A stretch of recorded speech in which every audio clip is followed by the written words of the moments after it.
আসসালামু আলাইকুম, কেমন আছেন সবাই? আশা করি ভালো আছেন। আজকে আমি দেখাবো কিভাবে এক ক্লিকেই মানে ওয়ান ক্লিকে আপনি কোনো ফাইল বা ফোল্ডারের মধ্যে ঢুকে যেতে পারেন। দেখেন আমরা সাধারণত কি করি, কোনো ফাইল বা ফোল্ডারকে ডাবল ক্লিক করে সেখানে ঢুকি, তাই না? তো আজকে আমরা দেখবো যে কিভাবে এক ক্লিক করার পরপরই আপনি কিন্তু সেই ফোল্ডার বা ফাইলের মধ্যে ঢুকে যেতে পারবেন। ওকে, চলুন তাহলে আমরা শুরুতে যাব দিস পিসি অথবা মাই পিসি, যার যেটা আছে সেটা। এরপরে যাব ফাইল, দেখেন কর্নারে ফাইল আছে, এখানে যাবেন, এখানে গিয়ে দেখবেন change folder and search option, এখানে ক্লিক করবেন।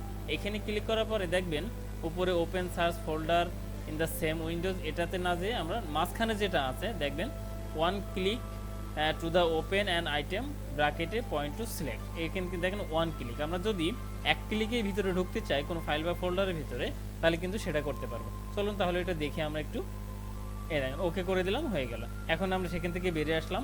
যদি আমি এই ফাইলটার মধ্যে ঢুকতে যাই বা এই ফোল্ডারটার মধ্যে ঢুকতে যাই, তাহলে দেখেন এক ক্লিক করলাম, ক্লিক করার সাথে সাথে দেখেন ফোল্ডারের মধ্যে আমরা ঢুকে গেলাম।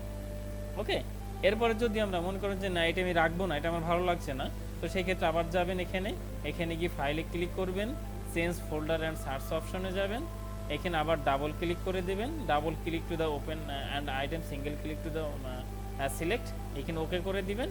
আবার কিন্তু সেই আগের পর্যায়ে ফিরে যাবে, ক্লিক করবেন, দেখবেন এখন কিন্তু আপনার ডাবল ক্লিক করে প্রেস করতে হচ্ছে।